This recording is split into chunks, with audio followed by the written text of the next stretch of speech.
The director of Secret Invasion came out recently and said he doesn't care what the fans actually think about his show. It's a bold strategy, Cotton. Let's see if it pays off for him. Jumping down into this article from Bounding Into Comics, Marvel's Secret Invasion director admits he does not care about series' poor fan reception. It is our job to fulfill their expectations or to tell the story that we're telling. I think your job as an entertainer is to entertain the audience. If you're supposed to entertain the audience and you can't do that, that means you're pretty useless now, aren't you? Despite resoundingly negative response to the scroll-based series, Marvel's Secret Invasion director Ali Salim has admitted that he does not feel bad about the show's poor reception. Do you now? Do you not really feel bad about that? Particularly as he believes the devoted, even rabid nature of the franchise's fan base does not lend itself to productive discussions around its various entries.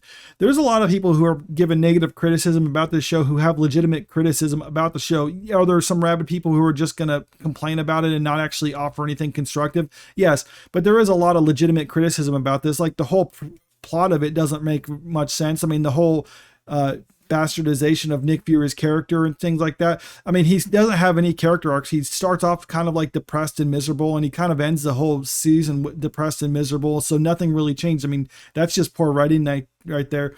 It's Jake Skywalkering. I love the term Jake Skywalkering. Thanks, Mark Hamill, for that.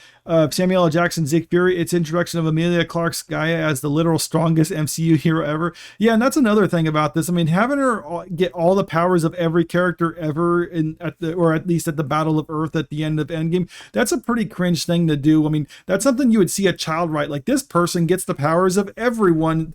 I mean, if that's the type of writing that they're producing for a big budget show like this, no wonder they're worried about having their jobs replaced by glorified search engines. And it's absolute wasting of the original comic book storyline, one of Marvel's last good stories, and whose original plot could have easily lent itself to a full MCU phase if done properly. Secret Invasion has been nothing short of a disaster for reputation of the once esteemed cinematic universe. And that is the biggest issue with this, is just the fact that they're damaging the whole brand of the MCU. But I think at this point, the damage has been done, and I don't think it can get any lower like that. And you can even see that with the scores right here that it posted from Rotten Tomatoes.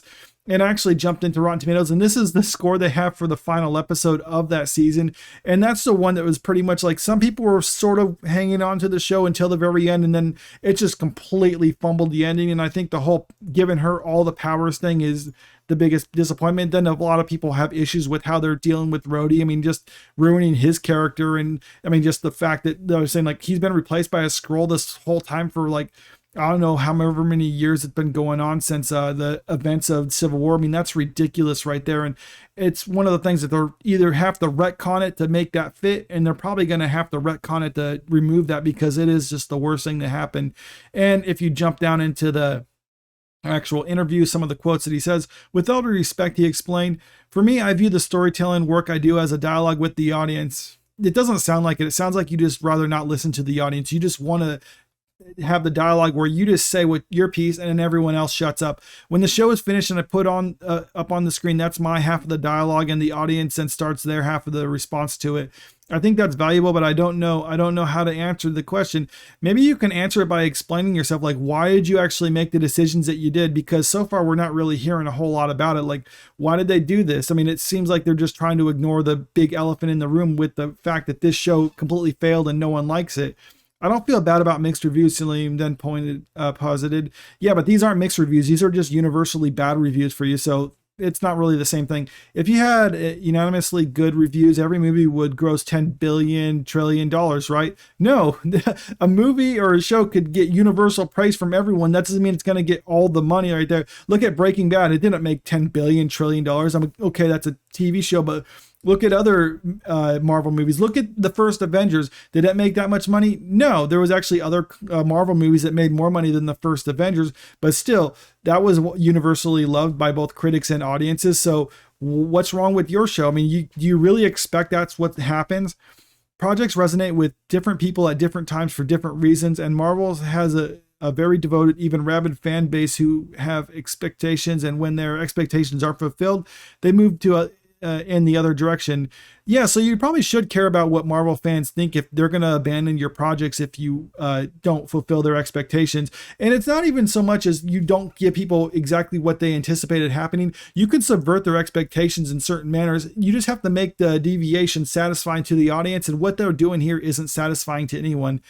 They give it a thumbs up, thumbs down. The director concluded, I don't know, is it our job to fulfill their expectations or to tell the story that we're telling? Like I already said, it's their job to not to necessarily fulfill the expectations. It's a mix between the 2 points that he just made. You have to entertain the audience. And like I said, if you don't fulfill their expectations, give them something else that's actually equally satisfying or even surpass what their expectations were. You don't just spoon feed them exactly what they want, but at the same time, you can't just do what you want regardless of what the fans actually think. So it's a tricky thing. I would love it if everybody loved it. Yeah, I'm sure you would, but no one does. But I also don't have that expectation myself, nor should you, because that is just completely unrealistic to expect everyone to love your product. So I feel great about the response to it. I don't think he really does feel great about the response to it because this is universally panned by everyone. And even worse than this is just the fact that the viewership is so low. I mean, if you go down into this right here, the ratings for the first episode was the second worst thing that MCU actually produced for Disney Plus, just above Miss Marvel, which is also another troubling thing because both Nick Fury and Miss Marvel are prominent characters in the next movie that they're having coming out in November. And so far, you're just leaving a bad taste in your mouth. I mean, Nick Fury was a legacy character. You couldn't excuse having the poor ratings for Miss Marvel because that's a new thing entirely that people aren't familiar with. But Nick Fury is a legacy character that everyone liked, and they completely destroyed him. So, I mean, if this isn't damaging to the brand of the MCU, I don't know what is.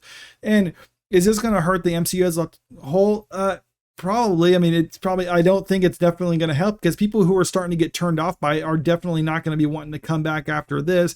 And if this is the kind of stuff you're producing, I don't think Disney is actually going to give you more work in the future. Maybe they would because they do have a tendency of letting people fail upwards. So we'll see. Maybe this is what they're actually supposed to do from now on. But if you just want to produce stuff and have no one watch it or even those who do watch it not like it, then great, you've succeeded right there. But so far, I think I'm just going to sit the rest of the stuff out, or at least in the near future, because I don't have any good expectations for, well, no, who am I kidding? I am going to go see the Marvel because I think that's going to be hilarious, even if it's not in the manner that Disney's wanting. But let me know what you think about this in the comments. I mean, are you done with Marvel? Are you still hanging on to a little bit, or do you still love this stuff? Comment below, let me know. And if you do love this stuff, then you're probably going to dislike this video. But if you do like this video, make sure you click the like button and subscribe to the channel if you want to stay up to date with the latest news. Thank you.